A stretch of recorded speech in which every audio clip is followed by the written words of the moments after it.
Ce matin, je vous salue tous dans le nom de notre Seigneur Jésus-Christ de Nazareth, mes frères en Christ. Alors, on a commencé la bonne semaine. Alléluia, que toute cette semaine passe bien. Amen. Nous allons lire la parole de Dieu. Nous allons lire la parole de Dieu. On va écouter ce que Dieu nous a dit. On va parler du Saint-Esprit. On va parler du Saint-Esprit, dont l'Esprit Saint de Dieu. Amen. Je lis la parole de Dieu. L'histoire du Saint-Esprit. Amen. Quand l'Esprit de Dieu a commencé à travailler sur la terre,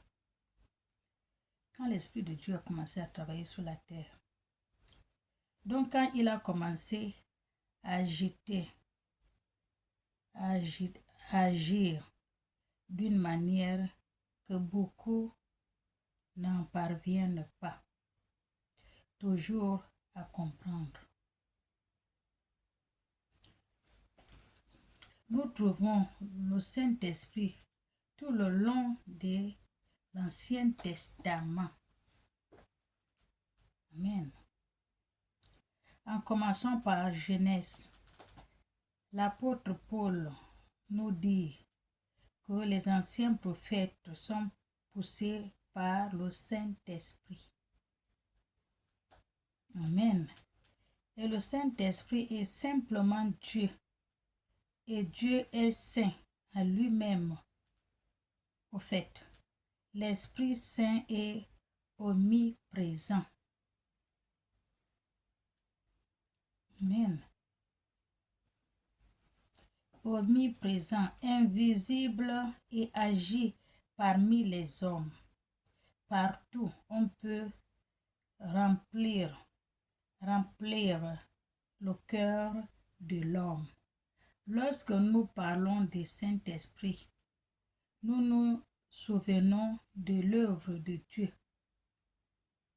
Parce que c'est le Saint-Esprit qui fait l'œuvre de Dieu. Amen. Parmi les hommes, de son pouvoir d'aide. Le Saint-Esprit parmi les hommes, de ce qui fait l'œuvre de Dieu. Parmi les hommes de son pouvoir d'aide, de baptiser, de oindre, de guérir les malades et d'habiter dans les vies humaines. Amen. Tout ça, c'est l'œuvre de l'Esprit Saint de Dieu. Alléluia. La Bible appelle le Saint-Esprit Esprit du Seigneur, Esprit de Dieu, Esprit du Père. Toutes ces expressions doivent revenir à Dieu lui-même. Amen. Le Saint-Esprit est Dieu lui-même, à l'œuvre dans la vie des hommes. Dieu a toujours voulu son esprit dans la vie des hommes. Amen. Depuis Adam jusqu'à nos jours, quand Dieu créa l'homme, c'est-à-dire Adam, il plaça son esprit sur Adam. Et Adam n'a pas obéi à Dieu et que Dieu l'a enlevé son esprit. Amen. Causant la mort d'Adam. Comme dit la Bible dans Genèse chapitre 3, à lire tout. Vous allez lire. Parce que là, mon téléphone déconne. Je vois ça déconne dedans. C'est pour ça que je lis que je ne peux pas lire. Vous allez lire. Et dans le chapitre, Genèse chapitre 5, tout, qui déclare ce qui suit Adam. Dieu a créé l'homme de la poussière de la terre. Cependant, le corps ne possède pas la vie. Amen. Dieu souffla l'homme dans les narines, le souffle de vie, et l'homme devient une âme vivante. Tout ça, vous allez lire dans Genèse. Amen. L'âme, c'est dit, l'âme, c'est ce qui donne la vie au corps. La parole de Dieu nous dit, l'âme est le principe vital qui anime le corps. Et sans l'âme, le corps est sans vie. Et tout homme a une âme, croyant ou pas. Dieu dit, faisons l'homme à notre image, selon notre ressemblance. Amen. Et Dieu créa l'homme à l'image de Dieu. Il a créé mâle et femelle. Jésus a dit, Dieu est esprit. Dieu n'a pas une nature charnelle. Il est esprit, dont la parole dit, l'homme est à l'image de Dieu. Donc l'esprit de Dieu est en lui, l'homme. Sans esprit, Adam n'aurait pas la capacité de parler avec Dieu, qui est esprit comme Dieu.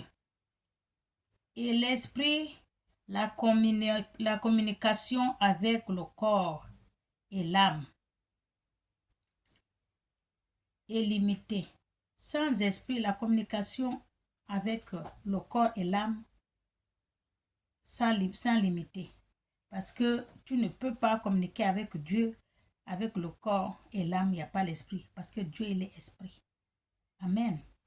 On peut le comprendre quand on a une machine à laver, l'exemple, ne permet pas de recevoir des messages d'une station radio. L'exemple. Amen. Quand tu as l'âme, tu as le corps, tu n'as pas l'esprit, tu ne peux pas communiquer avec Dieu. Amen. C'est pour cela qu'on explique. On peut le comprendre quand on a une machine à laver. Ne permet pas de recevoir des messages d'une station radio. Amen. C'est de même que nous parlons avec Dieu. C'est parce que nous avons l'esprit en nous, dont un homme compose d'un corps, une âme, ne peut pas comprendre l'esprit de Dieu. Un homme qui est seulement composé de corps et d'âme, il n'a pas l'esprit de Dieu, il ne peut pas comprendre Dieu. Parce que Dieu, on parle avec Dieu en esprit, parce que Dieu est esprit. Amen. L'homme compose de corps, l'âme et l'esprit pour communiquer avec Dieu. Faut l'esprit. Amen. Communiquer avec Dieu, faut l'esprit. L'esprit possède Dieu est esprit. On parle avec Dieu et quand tu possèdes un esprit, tu peux parler avec Dieu parce que Dieu est esprit. Amen. Adam possède le corps formé de la poussière de la terre. Une âme qui donne la vie, corps et esprit pour communiquer avec Dieu. Amen. Adam était corps, âme et esprit. Alléluia. Amen. C'est ce que Dieu m'a donné pour vous expliquer. Parce que là, comme je vous ai dit, mon téléphone déconne. On devait lire Genèse chapitre 3. Tout. Je ne peux pas le lire parce que le téléphone après, il va déconner. Il va s'arrêter seul comme ça m'a fait. Vous avez vu récemment la vidéo que j'ai fait. Ça se coupe seul. C'est comme ça que ça fait. Donc, je laisse en entendre notre portable. Amen. Donc là, je vous ai dit, vous allez aller lire tout le chapitre, tout. Genèse chapitre 3. Vous allez entendre l'affaire de Dieu. Et vous allez aller à Genèse 5 aussi. Vous allez lire tout. La Bible est la même. Alléluia. Et vous allez écouter ce que dit la parole que je viens de lire. Amen. Soyez bénis. Au nom du Père et du Fils et du Saint-Esprit. Amen. Pour communiquer avec Dieu, il faut l'esprit. Tout homme a l'esprit. Même ceux qui ne sont pas croyants. Amen. Sans esprit, tu ne peux pas communiquer avec Dieu. Tu ne peux pas communiquer avec le corps et âme. Sans esprit, tu ne peux pas communiquer avec Dieu. Alléluia. Il faut l'esprit parce que Dieu est esprit. C'est cela qu'on dit quand tu vas prier, tu t'assois, tu poses le cœur. L'esprit de Dieu vient sur toi. Pas de bruit, il n'y a personne qui te dérange. Comme ça, tu es en contact direct avec Dieu parce qu'il est esprit. Mais quand il y a boum, boum, boum, boum, boum, boum, boum, tu ne peux pas communiquer avec Dieu. Amen. Soyez bénis. Que Dieu vous aime. Moi aussi, je vous aime. Merci. Au nom du Père, du Fils et du Saint-Esprit. Amen.